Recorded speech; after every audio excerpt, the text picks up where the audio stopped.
What's important to you? My mission is to ask as many people as possible this question, because I believe once you know what's important, you can design and build a life of purpose, meaning, and fulfillment. My name is James Dean. I'm a life coach, and I hope this podcast inspires you to uncover what's important to you. You can follow me on Instagram and Facebook at James Dean Coaching, or connect with me on LinkedIn. You can also learn how I can help you understand what's important at jamesdeancoaching.com.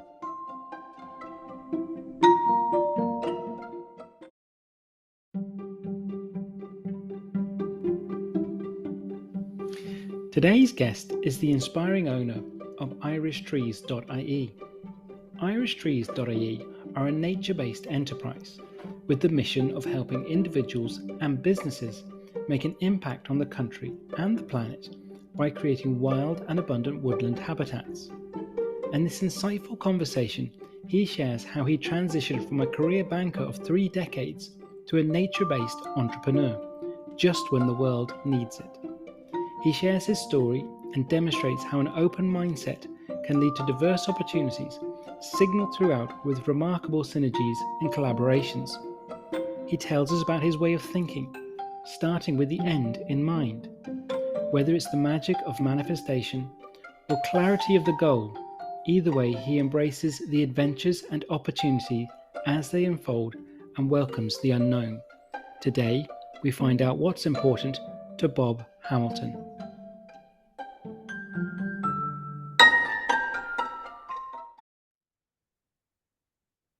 Hi, Bob. Thank you so much for joining me today.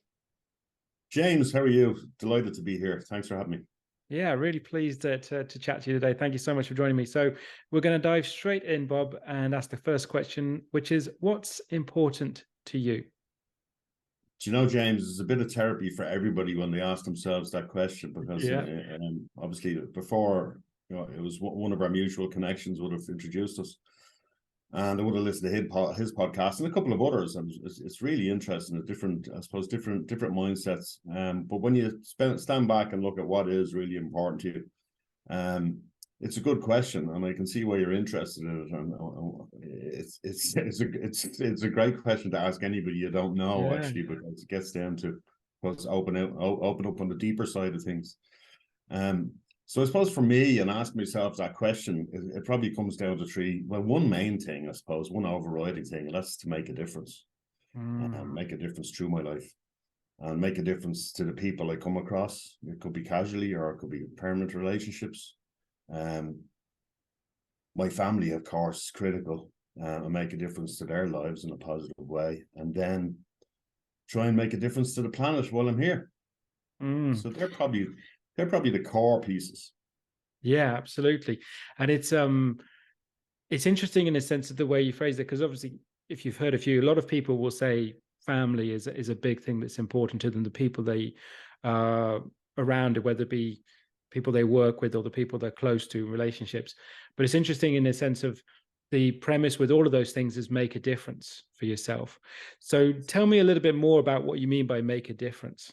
Well, it isn't making a difference for myself and a lot of those things. It's that I can make a difference in others, or in the planet, or to my family.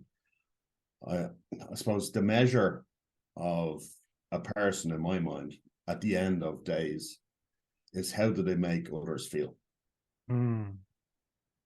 Because I've been in, in terms of the business, I don't know whether you want to get into it or not, but I won't get into it deeply. But I have a business called Irish Urns, and I have a business called Irish Trees, and the urns are cremation urns, and I speak to a lot of families who go through loss, a lot of individuals. And then I've got memorial trees with Irish Trees as well, so people be organizing those. So how those people feel about the person they've lost, I've never, in the thousands of people I've spoken to, ever heard anybody talking about what a fantastic career their dad had.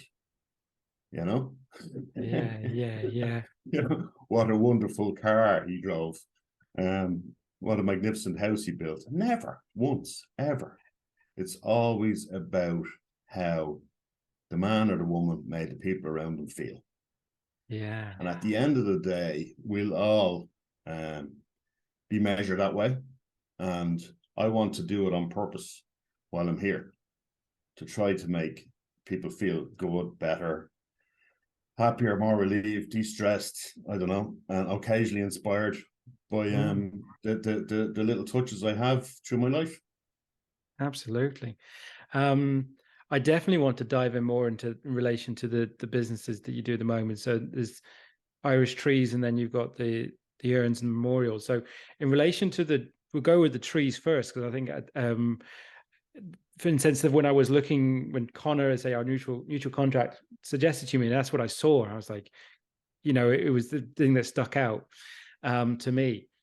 I'm interested in the sense of, because you said it there as well, make a difference for the planet. So was that something that you've always had an interest in, and then you had the opportunity to come up with Irish Trees, or was it more of a recent thing? No, I've always had an interest in, I like Irish Trees as a business now. I would have worked with Connor in Bank of Ireland, and I would have spent 35 years in banking, So I've had, like, I'm no spring chicken. Yeah. Yeah. I would have left the bank when I was 54, I was 58 there last Friday. You can send the cake and the cash. I'll do it after.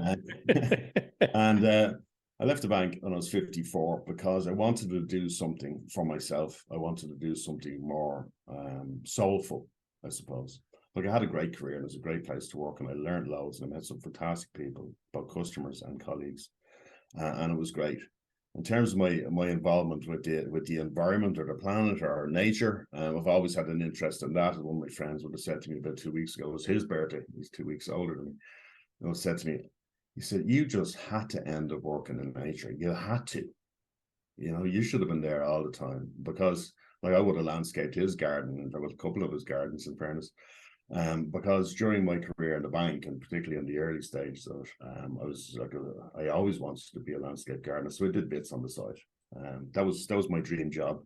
The reason I wasn't is because there was consistency of income, seasonality, and obviously a wife, a mortgage, then kids, and all that sort of stuff that we all have to face, the realities of the financial realities.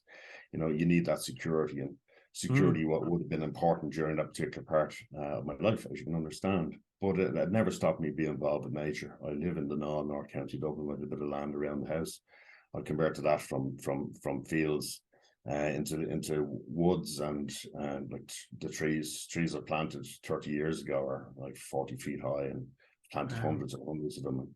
And I've done that, obviously landscaped it too. I've had, even during my banking life, I had diggers, mini diggers, dumper trucks, and all sorts of stuff like that. A bit unusual. A lot of bankers wouldn't do that sort of thing. So yeah, it's got always been there. But how I got into Irish Trees was kind of, I suppose, the genesis of that. And I know that you won't talk about the Irish Trees, but I need to talk about the genesis to make sense of it. I would have left the bank at 54. I would have taken inverted commas early retirement, no intention of retiring. I wanted to have my own adventure, and I really needed to, and I didn't want my life to be, when I look back on it, I didn't want to be sitting in my rocking chair saying I worked in Bank of Ireland. I mean, noble and all, and I did help people there too, customers and colleagues. Noble and all, but I wanted my life to be measured for myself, that I had my own adventure and taken my own risks, and made something of life myself. So I'd left the bank. I'd intended to do a particular business. I'd researched it, priced it. It was about to go live, and I didn't, because what happened? My aunt, who was only 63, less than 10 years older than me at the time, had a small procedure but died on the operating table unexpectedly. She's living abroad for 35 years, home a lot. She would have been called Irish Anne. She lived in Wales and Nigeria and a few other places around the planet. And she had two sons, both living in Australia, doing very well. And they had asked me, as they were trying to make their way home, to try and find an urn, a cremation urn, to hold Anne's ashes. And they wanted something that was unique and handmade and inspired by Irish heritage. That was the criteria they gave me. And I said, yeah, lads, no problem. I'm free. I've got time. No problem. I'll find that for you. I couldn't find anything. So in the Hill go home, they had to get a wood turner in Slane, a chap called James Cassidy, lovely man. He's still making urns for me now. I had him commission a piece and they absolutely loved it. And I suppose when the dust settled and I suppose the funeral was over and things settled down, I had a bit of time, obviously, and I started saying, well, I couldn't be the only person on the planet.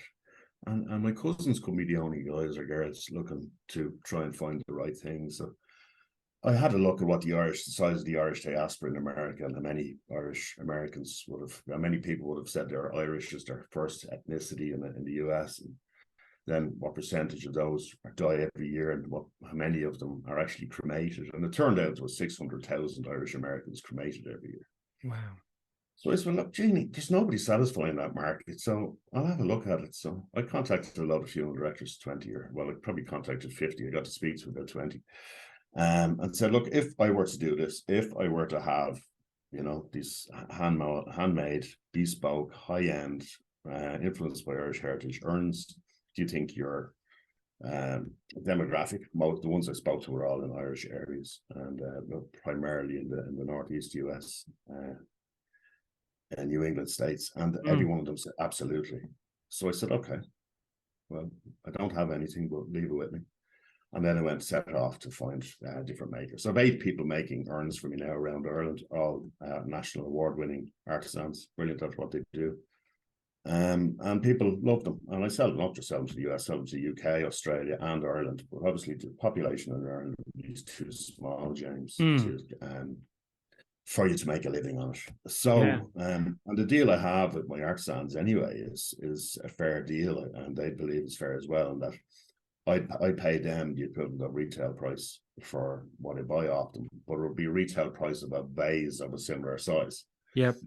Because it's an urn, and they need to be more expensive because people don't want to buy something for €100, or euros. They want to spend a bit more if they're looking for something special. So anyway, out of that, long story short, loads of families in the US were telling me that they were arranging a memorial tree, and I said, God, that's a lovely idea. So I started researching into that, seeing what was available in the US, and how many people were organizing memorial trees, and it turned out for every 3 deaths in the US, not just Irish, for every 3 deaths in the US, there'd be 1 tree planted. So it'd be one memorial tree planted for every 3 people. So I said, well, look, even on an Irish numbers point of view, it's probably going back to my banker days, looking at the numbers, somebody said to me in Bank of Ireland many, many years ago, boss, said to me, there might be a gap in the market, but is there a market in the gap? Yeah, and it's kind of the number one thing you need to look at if you're an entrepreneur.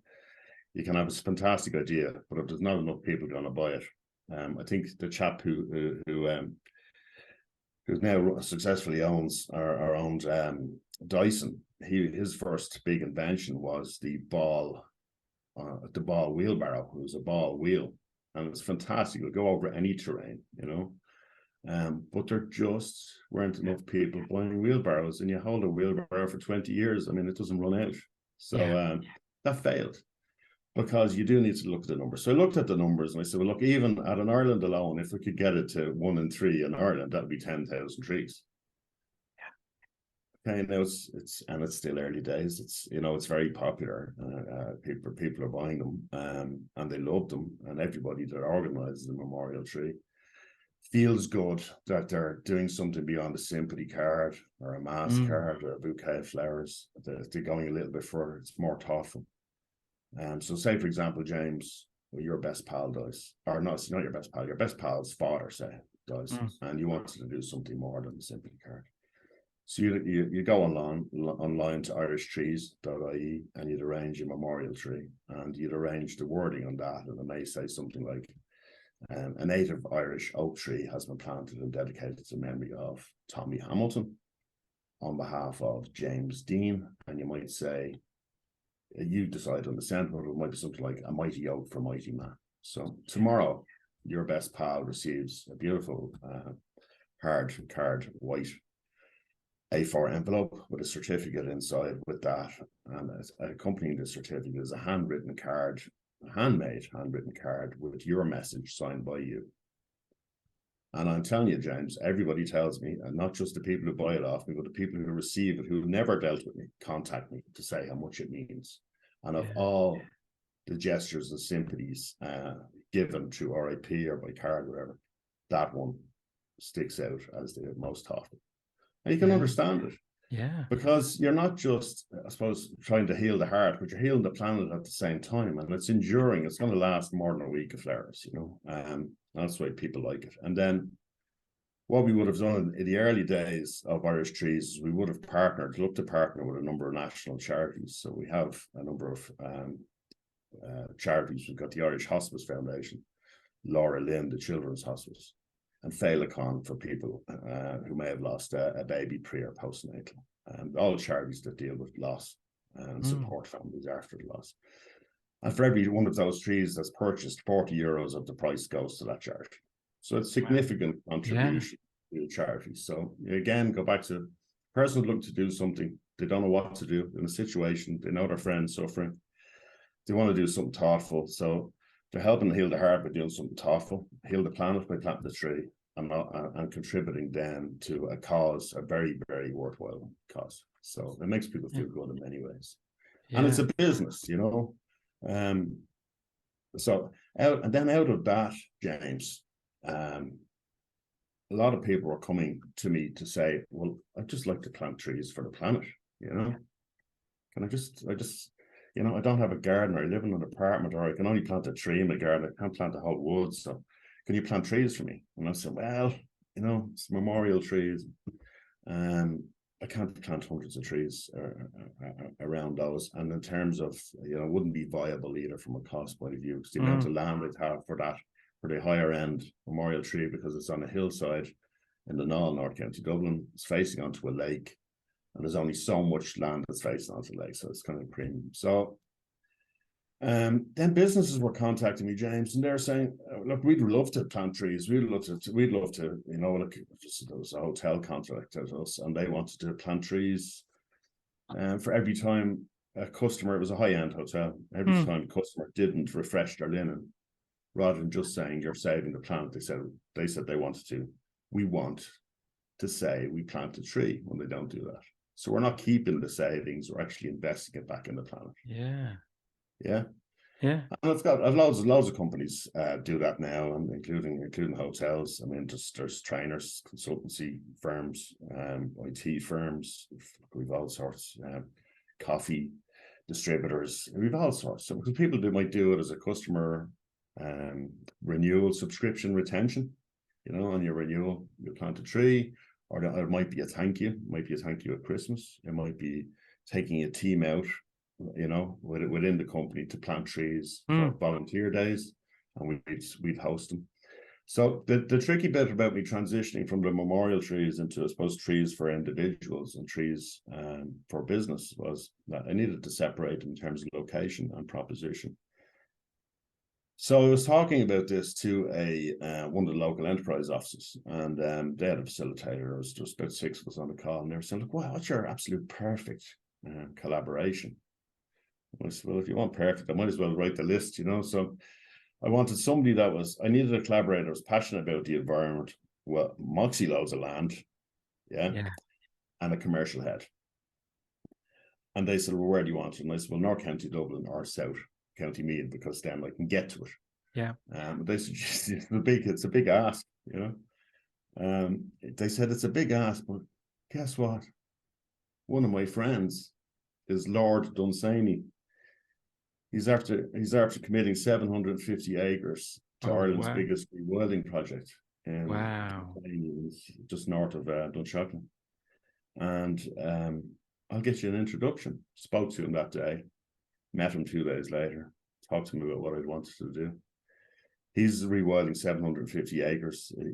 He would be the most publicized rewilding project on the planet. He's been on all sorts of TV channels around the world, ABS and Channel 4 and Euronews and Vice and all sorts, hundreds of things, because he's an unusual story to tell. So I met him, and he liked it and he loved it, and we got on great, and his values were aligned to my values, and so we started that collaboration. And with that now, I suppose, to be able to offer business, we're not just planting a tree in the middle of nowhere in Wicklow, we're actually planting a tree in Ireland's largest rewilding project. We're reconnecting ancient woodlands that were connected originally, and they were broken up because of agricultural practices, to make more land to farm. And what we're doing is we're expanding ancient woodlands. So the benefit of that, I'll bore you to, probably won't be boring you to death already. No, it's not. Keep going. I'm loving it. But the benefit of planting and expanding just on the borders of ancient woodlands is that you bring biodiversity back much faster. They're already there. Yes. You go out plant in the middle of nowhere in Wicklow or Westmeath or whatever, and there's no other woods around you, or the only forests around you are evergreen conifers with no life in them. There's not even a fly can live in them because they don't have anything to give other than taking nutrients out of the soil. The difference is they're there, so you're just building in an extension of the fungus. You're building an extension for the mycelium, the fungal network. You're building an extension for the insects, the bugs, the butterflies, the moths, the bats, the birds. You don't have to wait a century for them to find a way back. That's what's beautiful about it. And the other thing is that when you build the extension, that extension will actually extend so much that it becomes a conurbation of extensions that attach one woodland to another. And Lord and Sandy Randall Plunkett, his name is, Randall has, I think he's 8 or 9 different woodlands. The ancient woodlands equate to about 500 acres under canopy. Wow. 500 acres. You can't even imagine it. No, can't. It's hard to imagine what 500 acres looks like. Well, that's a lot. Okay. Yeah. But they're all broken up in different woods. So what we're looking to try to do is reconnect us. And we're doing that through subscribers, people subscribing to plant trees. So people can subscribe for the price of a coffee a week to plant trees. And, and over time, they'll have hundreds of trees planted in their name. And that in itself is a legacy. And that in itself allows people to make a difference. You can say, look, what am I doing? Yeah, okay, I'm still flying to Lanzarote. But okay, and I know I'm producing carbon, and I still drive a car. But look, at least I'm planting trees. Yeah.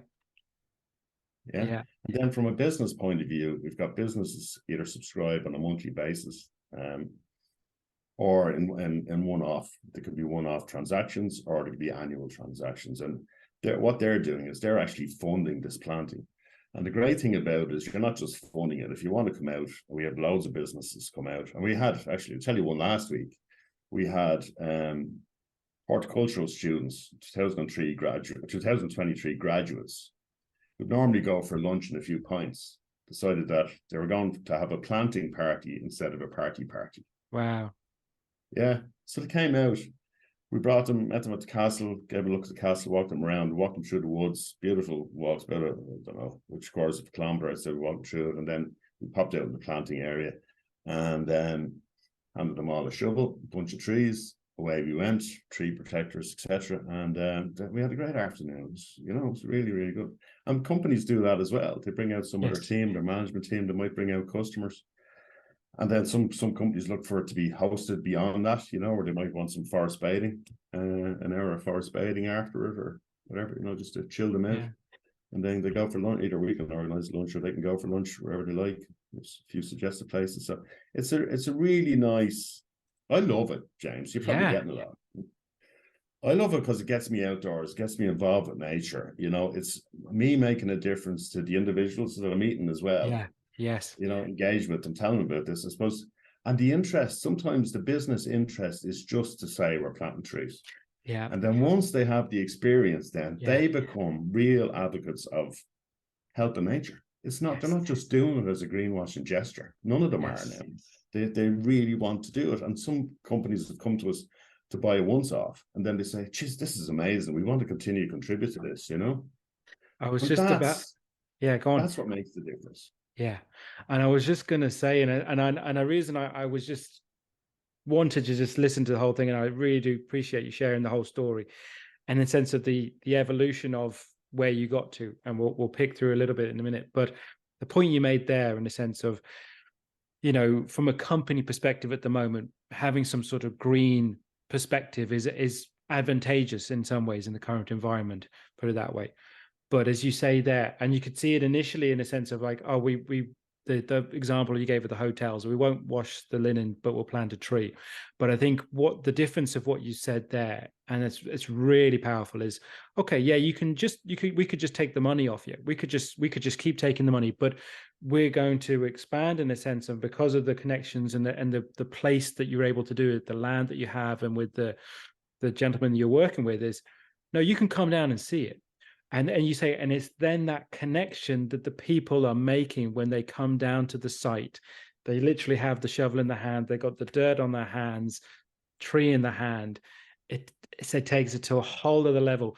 Because like yourself, I spent a long time, or no, half of the same time, as 16 years within a corporate environment in the financial services industry. That office environment in Dublin, the difference when you bring people out from that day and put them into that 500-acre site or whatever, 750-acre site, and what they would see in the middle of nowhere, I'd say just even looking at them, you could see the difference in them. Well, they would feed back, in fairness to say, that they were so chilled. Yeah. Just, yourself. Everybody know. I think everybody recognized this. People say, think of your happy place. That's you hear this here and there, or even in meditating. Think about your happy place. Do you think many people think about sitting on a bench in the middle of, I don't know, O'Connell Street? Yeah.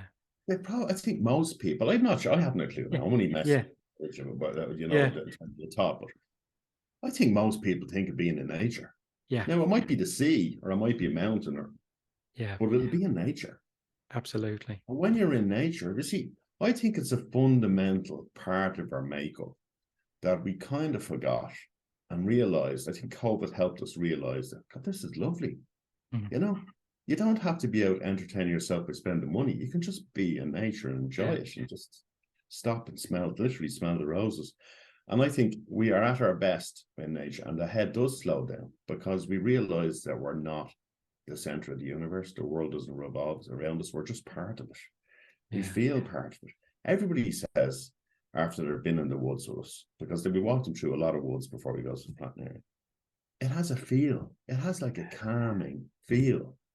And I think it goes back to, pre-modern age, when we were a forest people. Yeah.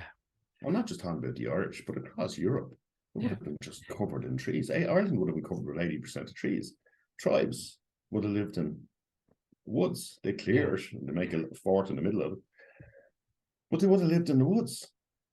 And that's where I think that's why it gives us I suppose a feeling of contentment, like we're in our place, we're in the right place. And I know when I'm there, I forget about everything, even though I'm there for business, right?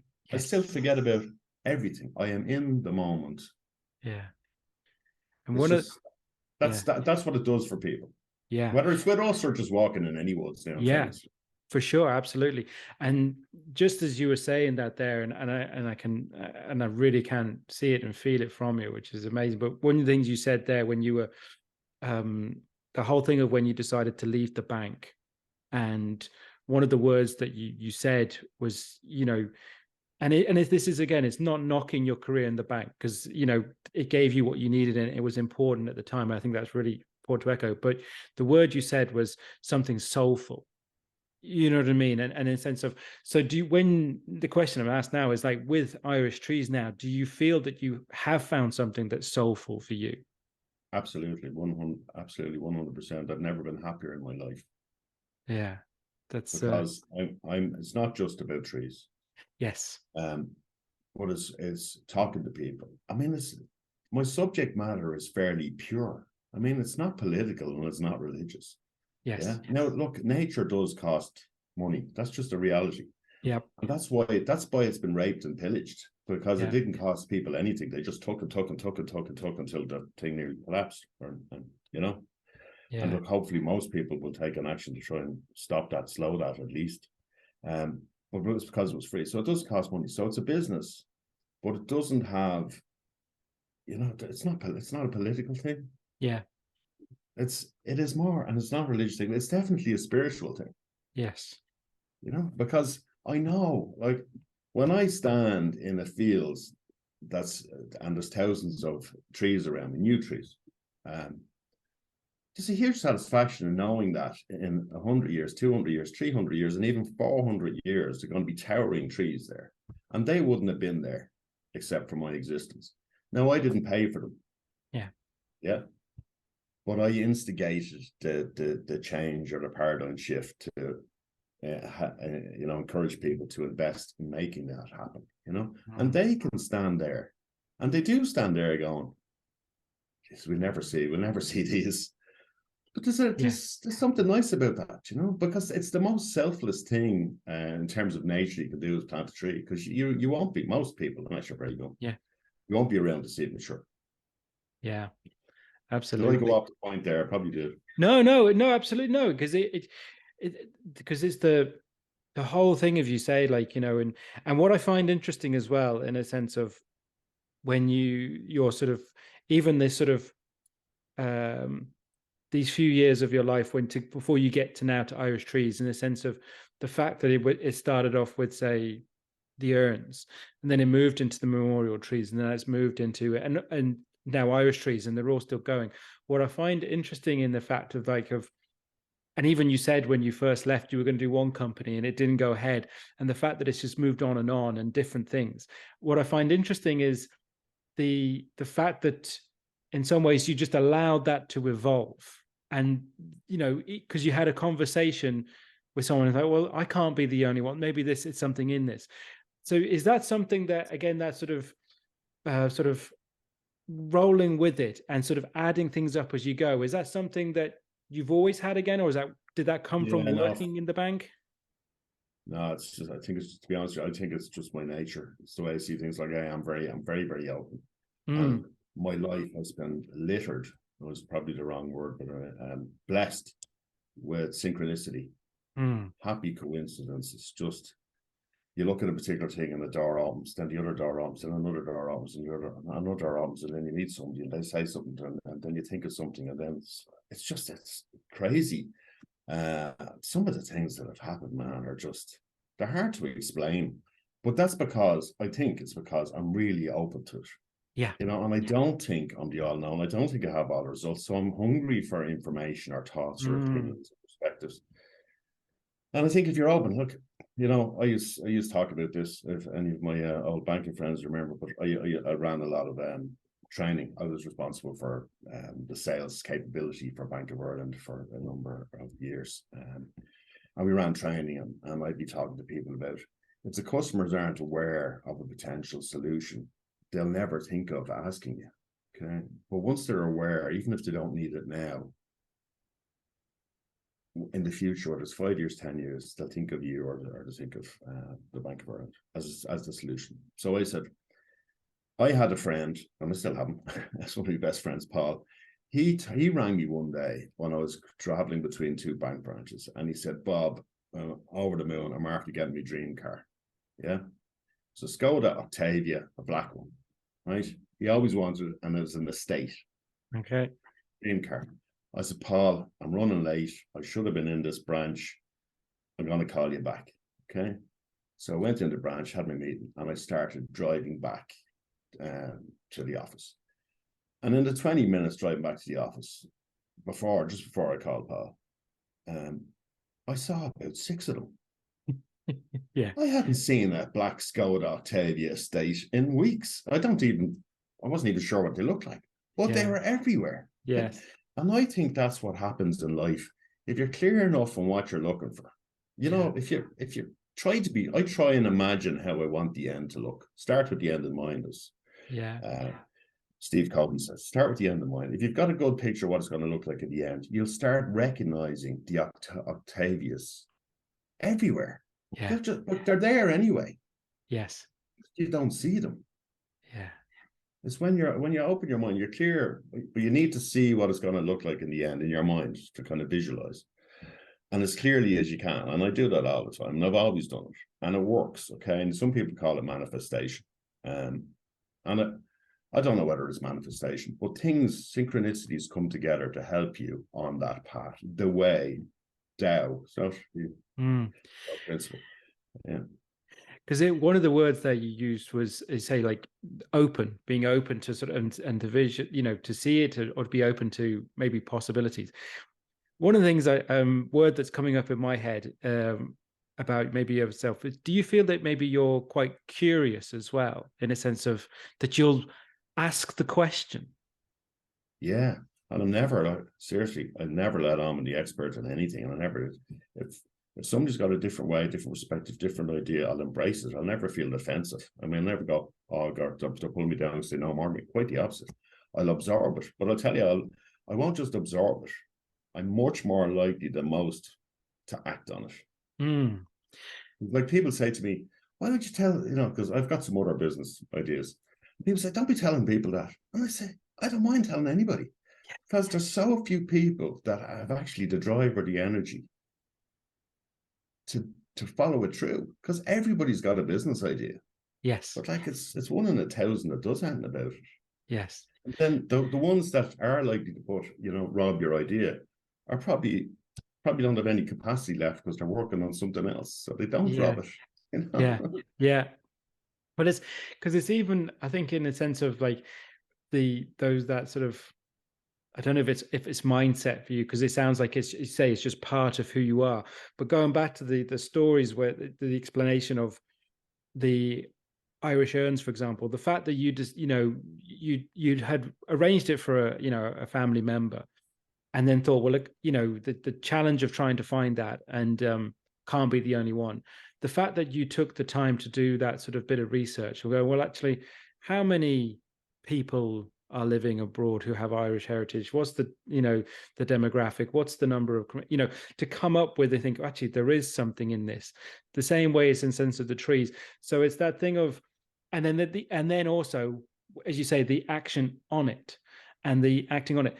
With that, then, because this is, I think, the other thing that stops people on taking those actions. One, it could be because of, you say, they're either too busy. There's this sort of thing of the fear of, I don't know, it's fear of failure or fear of what other people are going to say. Is there any sort of times where you've done things where maybe they haven't gone the way that you expected or hoped, and you just were able to sort of carry on with it? Yeah, look, I'm not too bothered about what other people think. Okay, Yeah. because my dad used to always say, he died there just after Christmas, a fantastic man, right? And a huge influence on me. But he used to say, Bob, don't be, if you don't mind me using the expression, I won't use the full expression, but feck the begrudgers. Okay. Yeah. He said, don't be listening to anybody. Only listen to the people you go to for advice. Yeah. Yeah. Because people will pull you down, loads of them, given half the chance. And he said, the reason they do that is because they feel bad that they didn't step up themselves. Yeah. And it's a reflection on them. It's not a reflection on you, so don't carry it. It's their way to carry. He spoke to me about that loads of times. He was really passionate about that, and I do believe it. Yeah. Look, I don't beat myself. Things don't go. Yeah, look, I have ideas, and you give them a go, and then you say, well, why didn't they work? Why weren't they as successful as you might like? Well, it's generally, if you're passionate about anything, you can make it a success. Yeah. If you give it, if you're passionate, unless you're crazy, like. But if you're passionate, it may take time. The market may not be right, but if it's a good idea and there's a big enough market there, it can be successful if you give it that time and passion. However, you don't always have that time to give something because other things take it. So you have to prioritize. So they're the decisions that I make. Say, yeah, look, I could beat it to death for 10 years and eventually it'll get there, or I can act on something else with the limited capacity you have and follow that. And I don't beat myself. I literally park it. I don't spend a minute of my life in the past. Yeah. Never. That's what people say to me, something happened to me in my childhood, or something happened to me in my previous relationship. So, like, I don't spend any time there. It's a different way. I'll see it like it's behind me. I can't look at it. It's behind me.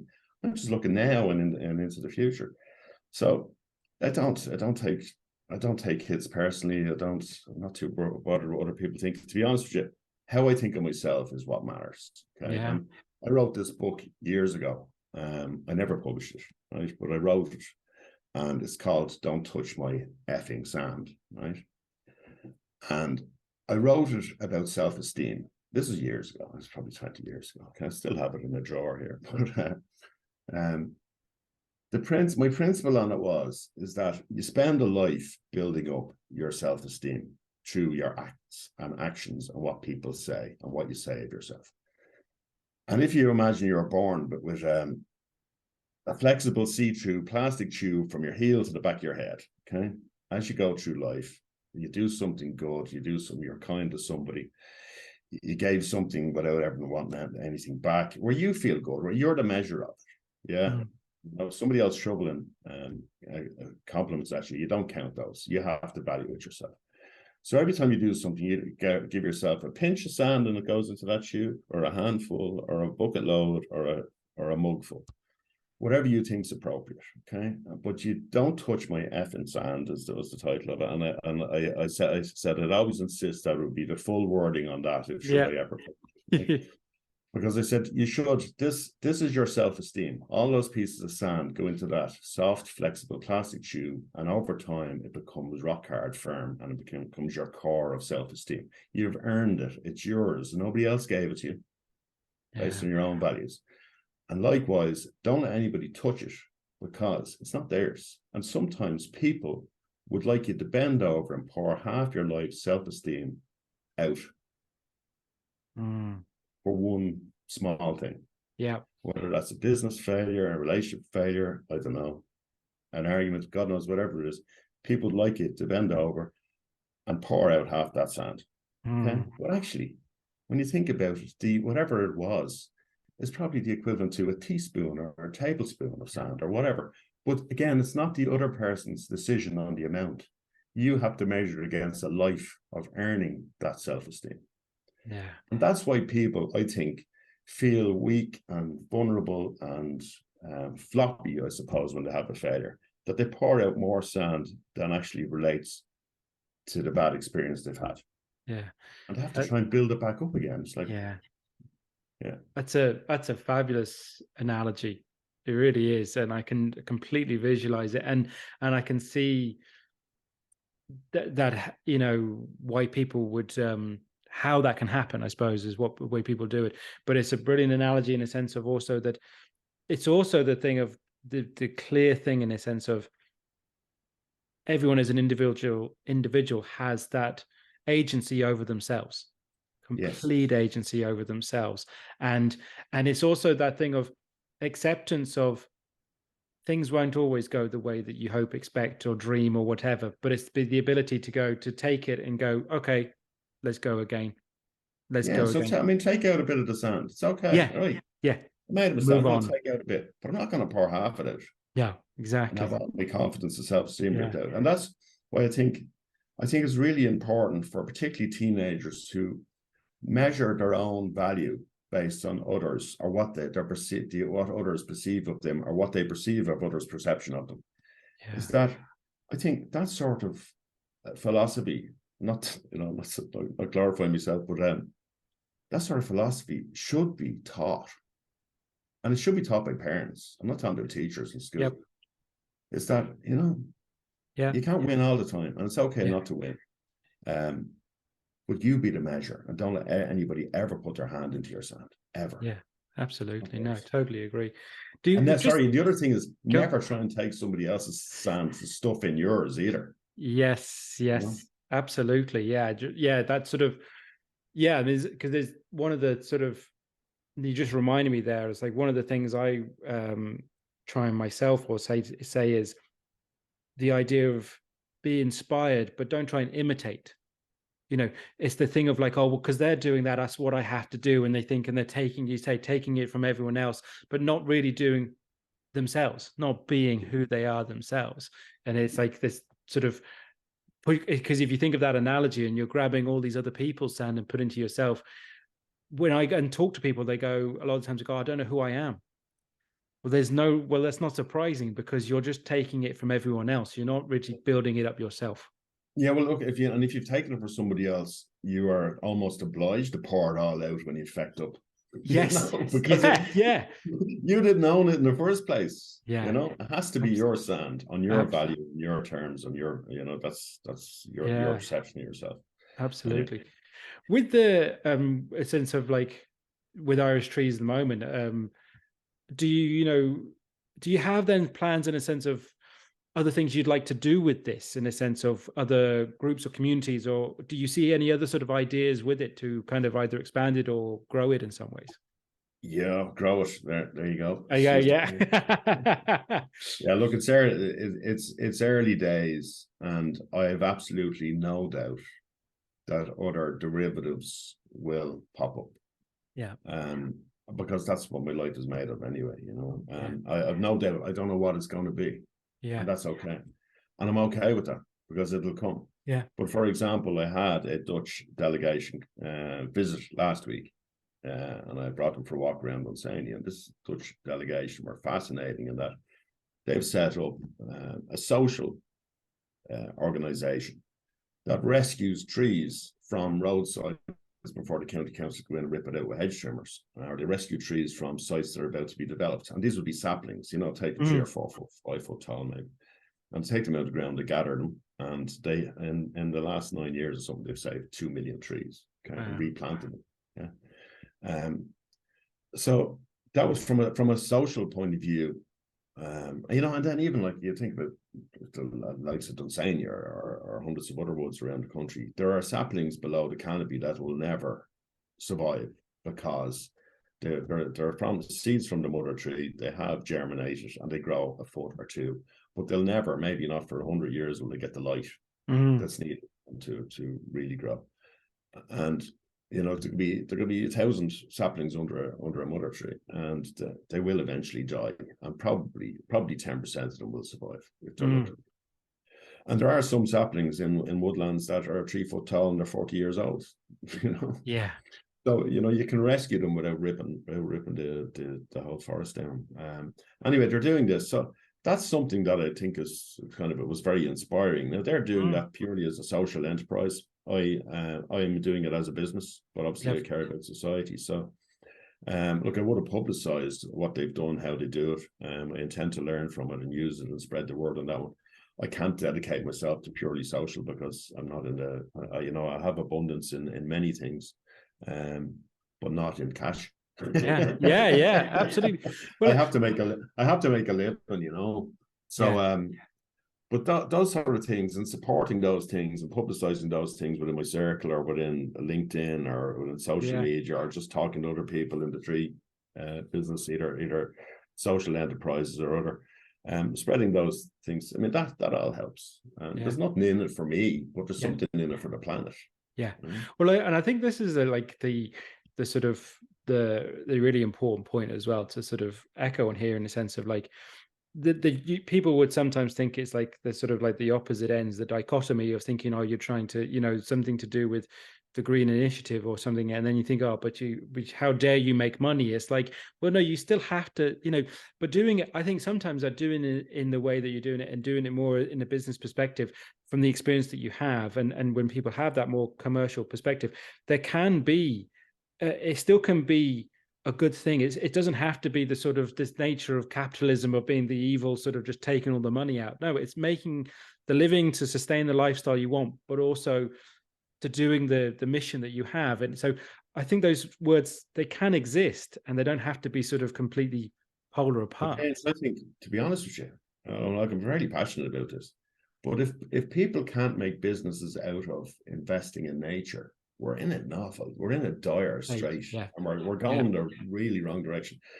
The reason nature is in the state it's in is because it's, you know, business has all been about taking out of the environment. But if you create a business that actually giving into the environment, and if I can show that you can make a business out of that, others will definitely follow me or copy me, and I don't mind, because it won't be in the same spot. It'll be somewhere else, and they'll be doing good. And there's enough trees needed, and there's enough people who want to for everybody. Yeah. So I think businesses we need to try and find ways for business to be, I suppose, nature enterprises. For sure.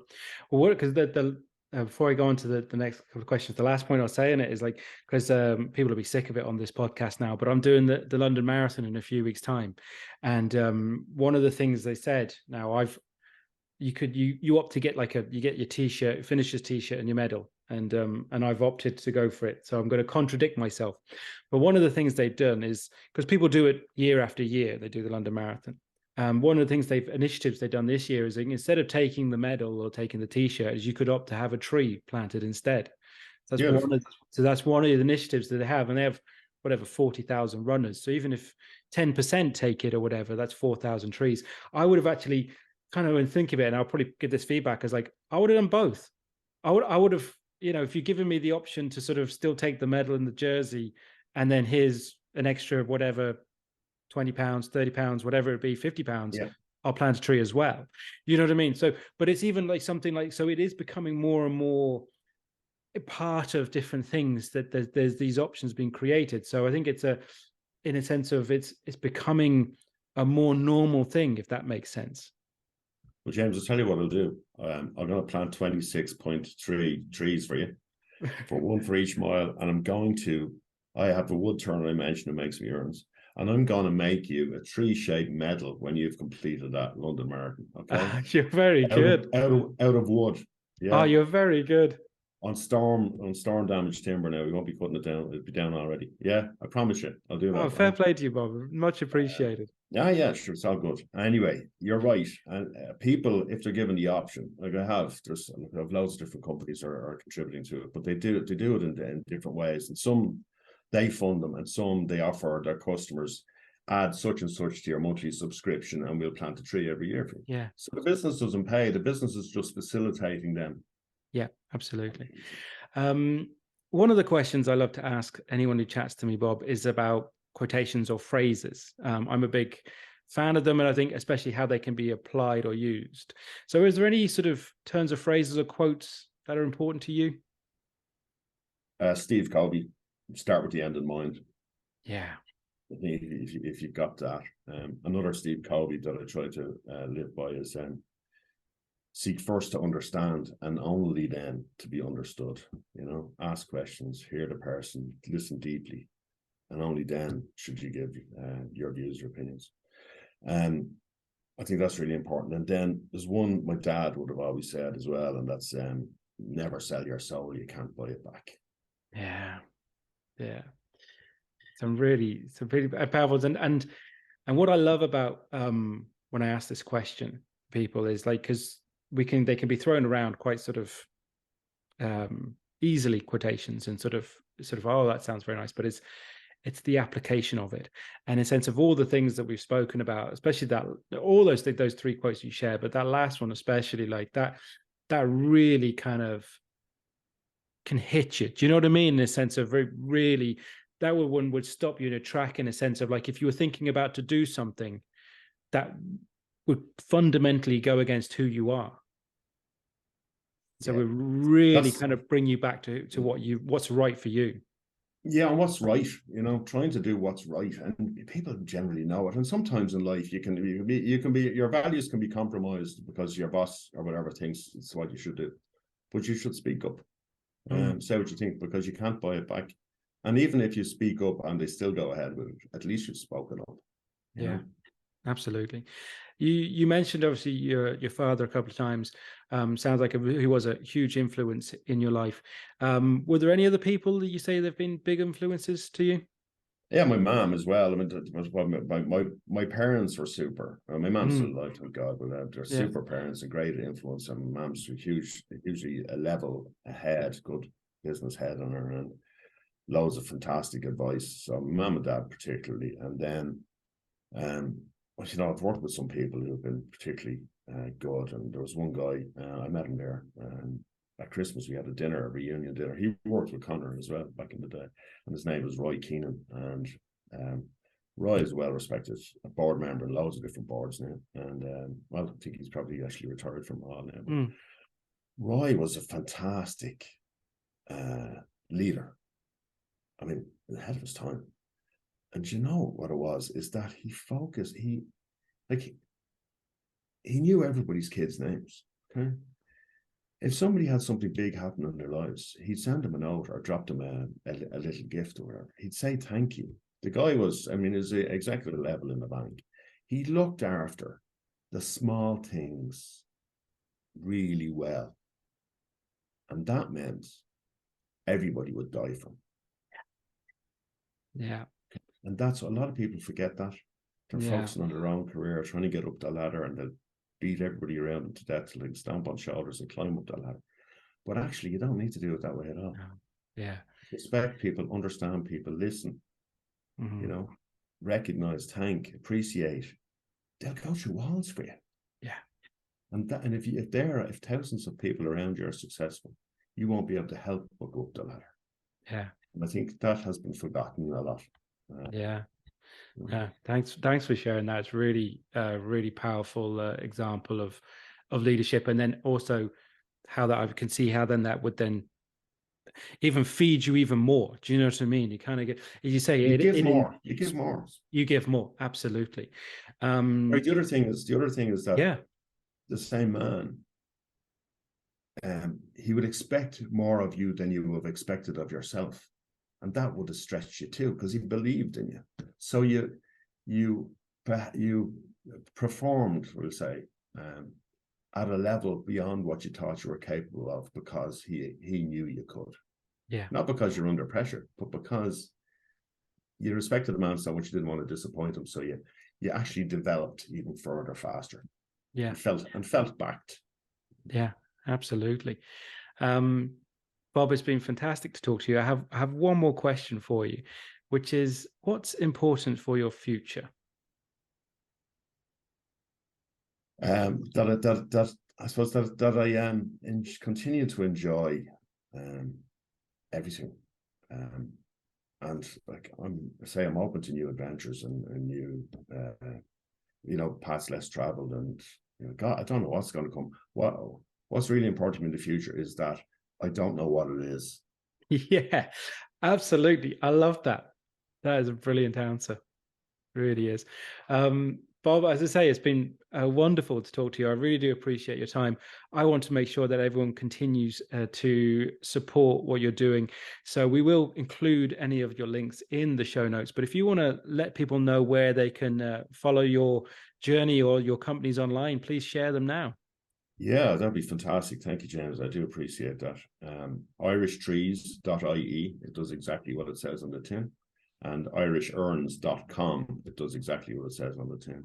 And likewise, our Facebook profile, our LinkedIn profile, our Instagram profiles are all under those names. Brilliant stuff. As I said, all of those links will be in the show notes. So please, follow and connect with Bob and what he's doing online. Once again, thank you so much for joining me today, Bob. Thank you, James. An absolute pleasure.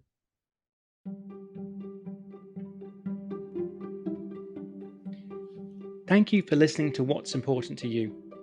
If you enjoyed this episode, please like, comment, and share. And make sure you subscribe so you don't miss out on any future episodes. Again, you can follow me at James Dean Coaching on Facebook and Instagram. Connect with me on LinkedIn or find out more about me on jamesdeancoaching.com.